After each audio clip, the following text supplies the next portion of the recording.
Hello, everybody. Pam and I are back for another week of Real Talk with Chuck and Pam. Um, Boy, this is an odd mixture this week. Three movies we're going to talk about. While you talk, I'm going to try and come up with some sort of common thread between the three. I'm not sure if I'm going to be able to pull it off or not, but got to be something that these three movies have in common, though it's not obvious uh, at first glance. All right, if you come up with something, then I treat for coffees and pastries next time we go downtown. And that shows you how difficult this is going to be. So, Right? but the three movies we're going to talk about are Bring Her Back, a Australian horror film, Fountain of Youth, a mega budget adventure film on Apple. And then Pam, why don't you start us off with Jane Austen Wrecked My Life. I will. Excuse me. I should have turned my phone off and I didn't. Ah, so did someone hear our conversation here? Apparently so. Sorry about that. Let me put that on silent if I can figure it out. I can't figure it out, whatever. Oh, I'm old. Um, yeah, Jane Austen wrecked my life I really didn't know what to expect, and I didn't realize it was mostly in French either. But that yeah, was I okay. was surprised by that too. Were you really? No, But I was fine with it. After the first like 5, 10 minutes, I was forgetful of the fact that I was reading along.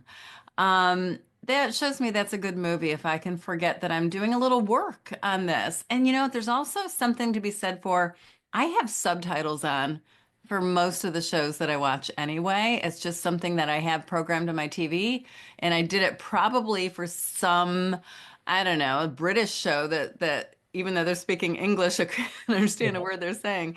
And I just had kind of left them on because I don't know, I like having the subtitles on. I also think that makes you pay a little bit more close attention to the screen and you don't miss anything that way and you're not distracted by your phone. But that's a whole nother story. So back to Jane Austen Wrecked My Life, which is in French. It is about a young woman played by Camille Rutherford, and her name is Agatha. I'm Americanizing the pronunciation of names. Forgive me. Agatha. Agatha, Agatha. Yeah, something like I'm that. sticking with the American version. Um, she is probably like a 30 something year old, and she has had a hit of a book from a little while back. She's an author. She also works in a bookstore, and she's struggling. She's seeing all these amazing books, and she truly is a fan of Jane Austen. I think she has inspired who she became as a writer. But she's got writer's block. She just can't. She'll start a concept in a book and then she stops and starts another one and stops again. She's got a best friend who works with her, Felix, played by Pablo Pauly. And their interaction is just sweet and endearing. They really know one another well, and Felix wants nothing more than to inspire and help his friend complete a book. Well, she's given him the rough draft, the first few chapters of a book written in English, and he loves it. And he decides to help her. And he signs her up for a possibility of getting accepted into a Jane Austen writers retreat group in the summertime. Well, she gets in and she's a little pissed off at him for doing that, but I think there's a part of her too that is grateful. The two of them have a moment together, a little bit more than a moment, Uh-huh. and and then she goes off on her merry way and bumps into Oliver along the way, and that's played by Charlie Anson. Oliver is a part of the retreat. He is helping out his grandparents, and turns out that everyone involved with the ownership of this place is related to Jane Austen. I believe it was a couple great greats with Oliver as far as what his relationship was. It is not love at first sight, but you see that there's a chemistry there, and it's fun. This is a romantic comedy, and it hits all the right notes. It follows an almost expected formula, but you take a few detours along the road that are funny and surprising and also somewhat dramatic. we really watch Agatha grow up, I guess, a little bit. She's learning who she truly is and what's important to her and finding her own voice and finding her own confidence.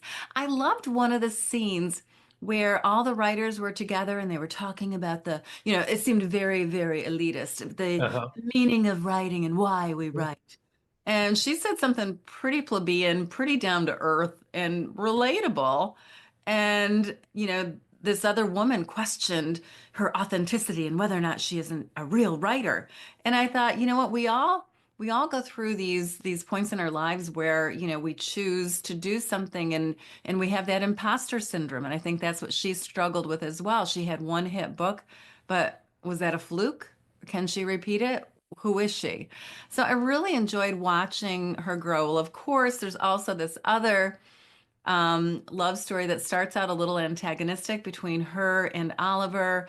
And then you find yourself rooting for her and Felix, and then it's Oliver, and then it's back and forth. And there are some really uncomfortable situations and what I loved about Camille Rutherford's performance is the fact that it was so authentic. It was so real. It was, as I said on the TV show this morning on CBS 58, I felt like she's a normal, everyday person. She's not your typical leading lady of, I don't know, Nicole Kidman or something. It could be me. It could be a friend of mine. It could be me from many, many, many, many, many years ago now. But it just felt a little bit more real and a little less contrived, although it was contrived in the best of ways. I had a lot of fun with this. The ending had me guessing up until the very end, and I loved watching this. I felt so good at the end of this. I just felt like I had eaten a delicious meal and had gone for a walk and felt perfect. That moment you mentioned with all the other writers, Uh-huh. what she says, I actually wrote that down. She said, they're talking about the importance of writing and what it means, because there's, one woman who's incredibly pompous. Yes. And our heroine says, Agatha says, stories remind me I am only human and help me understand my fears and my sadness and my struggles in life. And that's exactly it. Yeah. That's exactly it. No matter what story you're telling or what you're doing. Um, we know what's going to happen in this movie. And we can say that about 90% of the movies we watch. And when that's the case, it all depends on the cast. Right. And those three are really a lot of fun. Aren't They've they? got chemistry, they keep it light. And there's a moment in this movie that even when I just think about it, I start to laugh. There was a moment where I laughed out loud and couldn't stop for a couple of minutes. It's just a very simple Yeah. physical bit of I comedy. know what you're talking about too. But the way she reacts, Rutherford reacts, and then Oliver reacts, it just floored me. It just floored me. And so that was welcome, because it's not just a straight romance, it's not just a straight drama. There's a little bit of everything in this movie. Um, and like you say, a good sign when you're watching a foreign film, like you say, is that you forget you're reading the subtitles. Right. The other Just sucked into it. the scenes that struck me. The father, I think that was Todd, and Mm. he had the beginnings of dementia, and he was Yes. like literally a hard time keeping his pants on, and Yeah. not in a sexual way, just in a No. very forgetful way. And it was so kind and gentle the way they dealt with him. Yet it was funny. And, let's face it, dementia touches almost every single one of our lives in some way. And we can look back and think, oh my God, that is so funny, so sad, but really so funny. And yet again, relatable. I'm glad that you enjoyed that one scene that we talked about, and I'm glad you enjoyed the movie as much as I did. Yeah, it's good. It's good. Find it out. You're gonna have to look for this one, but it's worth it. Absolutely. And then we both went to the next movie. And I'm just going to be quiet for a couple of minutes and let you take it. I don't want you to be quiet, because I think I hope we're gonna have a good conversation about this one. Bring Her Back, from Danny and Michael Filippo. I believe that's how you say it. It's Philip with God OU bless at you. the end. Filippo, Sure. Filippo. They made a great horror film from a couple years ago in 2022 called Talk to Me, one that just came out of nowhere and floored me. And if you don't remember it, it's about a group of teenagers who find this arm, and it seems to just be a plaster arm, but in fact, it is a real arm that belonged to someone who could see the future. And they are able to talk to the dead when they hold on to this arm. Well, this one also is similar in theme because it also deals with death, and it also deals with grief and how people struggle with it, and how it, it just affects your entire outlook on everything, of course, when you are dealing with this. And it features a great performance from everyone, really. I mean, the four principals here are fantastic. And of course, the standout is Sally Hawkins. We know her from The Shape of Water, so many other films. And in every other movie I've seen her in, she's a very positive character, very open, funny, full of life. And that's what this appears to be initially, but there's something very, very sinister under what Laura's doing. She plays Laura. She's a former social worker, and her daughter, Kathy, has died.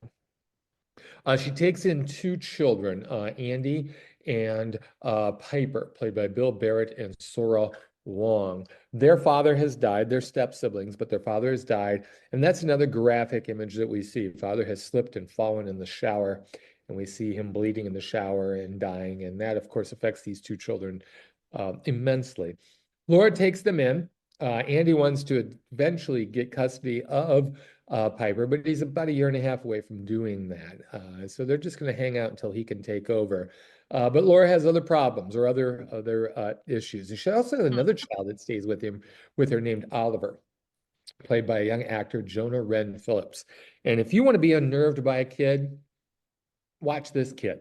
This kid, as soon as you see him, uh, there's something wrong. You know that there is something wrong with this kid. But we don't know exactly what is afoot here. And we're not quite sure what Laura's up to as well. She keeps looking at an old videotape that seems to have some sort of ritual on it.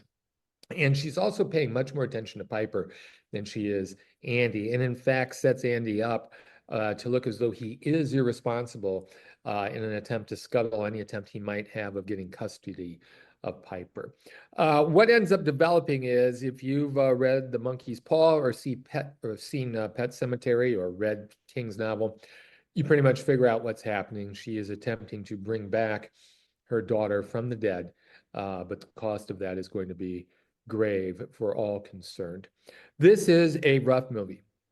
There's no question about it. This is a rough movie, but it's a rough movie because it's so well made. If it were done amateurishly, if the acting wasn't as convincing, if the direction wasn't so spot on and the editing as good as it is, we could just brush it aside and say, oh, this is stupid. Oh, you don't get into it. It doesn't affect you. But because it's so well done, it really gets under your skin. And that's the point. They want to get under your skin. They want to bother you. And that's the point of horror films. Horror films make us look at things that we don't want to talk about. Death is at the core of every horror film, basically. And obviously, it's not a subject that we want to contemplate, but it's one that is inescapable, of course. And this one goes a little deeper because it's not just death, it's grief. What do you do when you are saddled with or have to deal with the most unspeakable tragedy? And I think one of the things that makes this film effective is Hawkins. We don't agree with anything she's doing, but we understand it. If you're a parent, you understand just exactly what she's going through. And I know this is probably going to sound strange to you, but I'm probably going to watch this again I because I know you won't. And I'm proud of you for sitting through it because I knew within 5 minutes you were going to have a problem with this and you stuck it out. So kudos to you. But I think there's a lot more there. I think there's a lot more layers to unfold and delve into. It'll be rough, but I'll tell you, the final image of this film is not going to leave me anytime soon. Yeah, deep sigh from Pam. I had a really hard time sitting through this. In fact, I don't know if you remember, Chuck, about 5 minutes into the film, you leaned over and you said, "You can go across the hall and watch Thunderbolts." Thunderbolts or something. Yeah, go ahead, you know. And I really almost was going to do that. And I thought, no, I need to stick this out. I need to see it. Doing this film criticism, you have to watch things that you don't typically want to see. You gotta be outside the box sometimes. This one, though, was too much for me. It was disturbing, it was haunting, it was wonderfully done. Absolutely. They set everything up perfectly. They know their style is incredible. The kid, Billy Barrett, who plays Andy, was amazing. The little boy who played Oliver, oh my God, over the Jeez. top, amazing in Oh, all the wrong and best ways. And then we've got Piper, who I believe is actually blind or physically, or excuse me, visually impaired. and first film. And her first one, she Yeah, was amazing, absolutely amazing. And then some of the stunts that happened, I don't know how they did that. I mean, and Sally Hawkins, I love Sally Hawkins. If she's in a movie, I will see it, which is why I went to go see a horror movie with Sally Hawkins in it because there she you was, go. um, she, she showed to me, she proved to me that she can do anything. If she can make me be afraid of her and loathe her behavior, then she's done an amazing job with acting. Well, I think she was looking for a challenge because I know that she did not do Paddington 3 and did this instead. Oh, wow. Wow. She'd already What? done the other two Paddington. She said, I'm done with that, and did this Interesting. instead. Okay. All right. What a dichotomy there. Yeah. Um, I think what my issue with this movie is that, spoiler alert, if you want to fast forward another minute or two, go ahead. But spoiler alert with this, there is torture of children. It is just one of the most, I mean, it brings tears to my eyes. It was just way over the top what I was witnessing. And I know it's a movie, I know it's pretend. But then that brings me into who would allow their child to play these roles? I would never in a million years. I don't care how fake it is, it doesn't look fake on the screen. And there is an element of authenticity to this that is just beyond reproach to me. So I really struggled with the topic and I struggled with the visualizations of the things on the screen. That was my issue with this movie. I don't think you could have told the story in a different way and had the kind of impact that it did. So if you're okay with that, watch it. But if you don't, then it's going to be disturbing and too much. I know Sally Hawkins' character Laura plays a social worker. One of our good friends, Kristen Powell, is also a social worker, and I don't think she could watch this. I started to tell her about it because I was so disturbed by it, and she cut me off. She goes, "I don't want to hear another word." So it was just too much. It was way too much. Yeah, this is not for the casual viewer at all. I mean, people should be aware of that before they go in. So, and everything you've said is valid. I agree with you completely. Yeah. And I agree with everything that you said. I mean, dealing with grief and as a parent, I mean, perish the thought of losing one of my children. I can imagine what I would do, you know? So we would go to extraordinary lengths to bring our child back if we could. If we had the ability to do so, what would we sacrifice in order to bring them back? You Everything, know? Yeah. everything. Yeah. Yeah. I'm exhausted now. Yeah, that one it's exhausting, but I'm telling you, it won't leave me anytime soon. I will not watch it again. You watch it again for me, okay? Tell me if you Well, think of anything else well, with it. I have some friends I think who want to see it. So, Really? yeah, yeah. Okay. So Interesting. my movie group. Oh, wow. You will have to let me know what their response. Well, my movie group, we watched the Talk to Me, their first film together. Oh, okay. We just did this one. So, Okay. Interesting. Well, let's go hey, on to something kind of cheeky and funny, much shall we? much lighter. Yes, yes. A Fountain of Youth. Fountain of Youth, now streaming on Apple TV. It was released about a week ago. You And know, what? they spent $180 million on that film. Is that a lot? Well, I will say one thing. The $180 million is on the screen. Yeah. It looks it. I'll give them that. It looks it. But this is a film that's not released in theaters. And again, it's always been my question, how do they get this money back? True. Do they, I can't imagine there was a real bump in Subscribers. subscription to Apple TV, like, oh, John Krasinski and Natalie Portman is a brother-sister archaeology team. That's the movie I've been waiting for. Right. You know, but then again, I've also heard, someone I've read other times where it's like, you look at the budget of these films and Apple is so rich, that's like the cost of a cup of coffee for us, which is hard for me to It is, wrap right? my mind around. Yeah, I mean, when I asked you, and I was asking in all seriousness, is $180 million a lot? Now, if I had $180 million in my bank account, yeah, that's a lot. But to make a movie, and you talk about the Marvel movies, they cost three. About that, if not a little more. Oh, okay, okay, interesting. And 180 to 200 is a Marvel film. Rumors are that Mission Impossible was 400 million. okay, I can believe that. They'll never make that money back, ever. Huh. I don't know. That's just mind-boggling to me.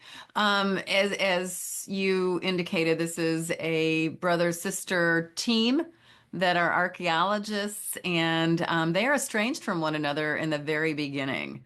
But they have this connection and pull together as they are looking for the Fountain of Youth. Apparently, What? that's what dear old dad was doing back in the day before his demise. And John Krasinski plays Luke, and Natalie Portman plays Charlotte. Again, brother and sister. Oh, Well, and did you catch what Dad's name was? no. Harrison. Oh, was it really? Oh, Mhm. funny. Okay, Arison. Okay. Anyway, so this guy, Owen Carver, comes along. He's like some multi-billionaire kind of guy. And that he's played by Domhnall Gleeson. And apparently he has liver cancer and he's going to die. So his goal is to go and find the Fountain of Youth. He hires Luke to go and do that. And Charlotte's really good at doing lots of other things, but she's also got a teenage son, or not quite teen, probably like 10-year-old son who she and her hubby are going through a divorce. It's kind of messy. Anyway, there's lots of these kinds of issues happening within the story, but they go on this journey to find the Fountain of Youth. This feels a lot like Raiders of the Lost Ark. This Mhm. feels a lot like Romancing the Stone. This feels a lot like National Treasure. I mean, you fill in the blank of those kinds of movies, and guess what? All of those movies are a lot of fun. Um, I liked their interaction, Luke and Mhm. Charlotte, Natalie Portman and John Krasinski. I felt like they were truly brother and sister. Yeah, I'm glad they weren't love interests because Oh, when I me first saw the too. poster, I was like, I'm not sure, but brother and sister, it really works. And the other thing that works is the little boy Thomas, that Charlotte's son, played by Benjamin Chivers. And a lot of times they make these little kids really obnoxious, and they're really smart. And this little kid is really smart. He's a musical genius actually, but he's not obnoxious, and you don't like dread having him spit words out of his mouth like you do in a lot of things. So that was fun. You also have all these groups of bad guys. It's not just one set of bad guys. And some of the bad guys really are kind of good guys. And then you have these protectors of the Fountain of Youth, and you wonder who they really are. We have a little cameo from Stanley Tucci, which was kind of funny. I think he Well, did that between scenes in Conclave. I thought the same thing. I thought the exact same. One scene, man. Hang on one sec. I gotta go do this.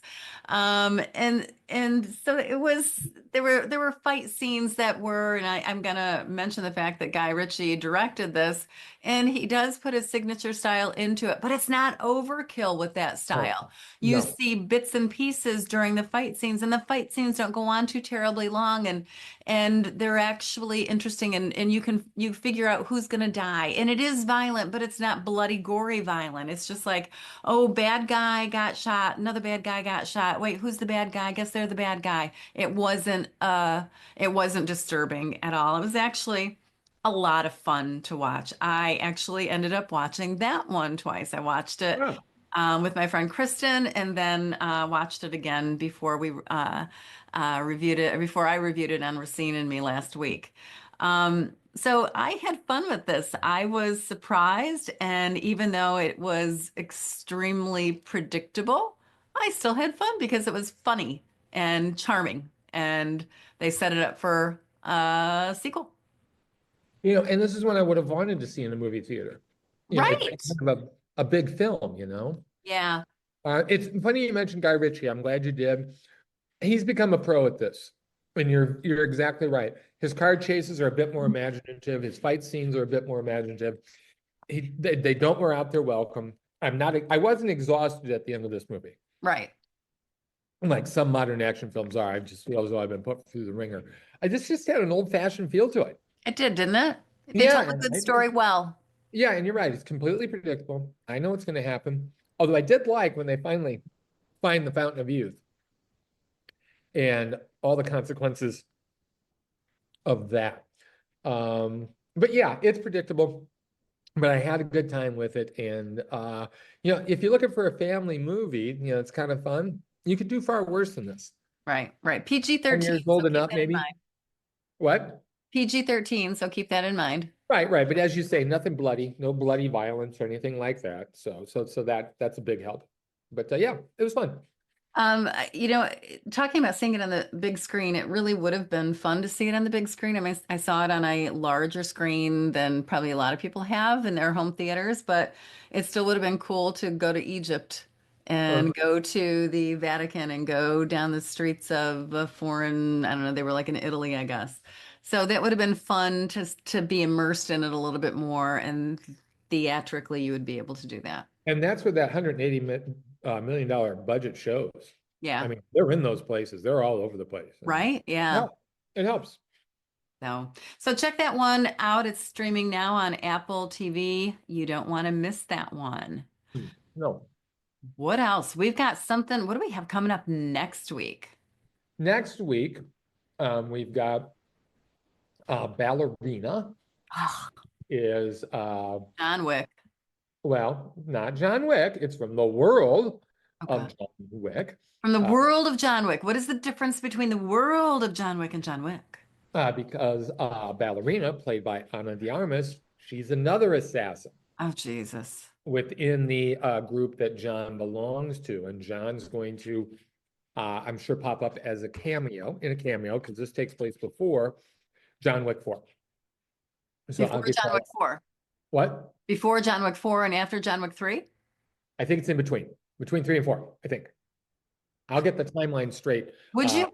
before you see it, because I know that the whole, whether you enjoy this film or not, hinges on that one fact.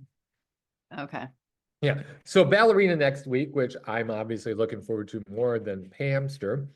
Also, the Phoenician Scheme, the latest from Wes Anderson. We'll try to get to that before it opens.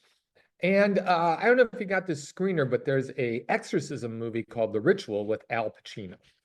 No, no, I'll have to take a look at that. Yeah, I'm looking forward to that just to see if it's as bad as I think it's going to be. And we have The Life of Chuck, not your autobiography, but there is The Life of Chuck. Right, but that doesn't come out for most everyone till the 13th. Oh, okay. Okay, gotcha. So we'll probably kick that one down the road there a little bit. So, but yeah, plenty coming out next week. And yeah, it's summertime, so there's no shortage of stuff at the movies and streaming as well. And streaming. Can I mention two things streaming that I think people might enjoy? If I said no, would it stop you? No, absolutely not. Luke There you Wilson go. is in Stick on Apple TV Plus, and we've also got Nine Perfect Strangers on Hulu, which has begun dropping episodes on that. You do not want to miss that. If you watch the first one that was based on the book that Nicole Kidman made better, you don't want to miss this second iteration. So check it out on Hulu. And I think that's it for this week. All right, sounds good. Thanks everybody for listening. We do appreciate this. And share this with your friends. Let them know how brilliant we are so we can get the word out. And again, thanks for listening.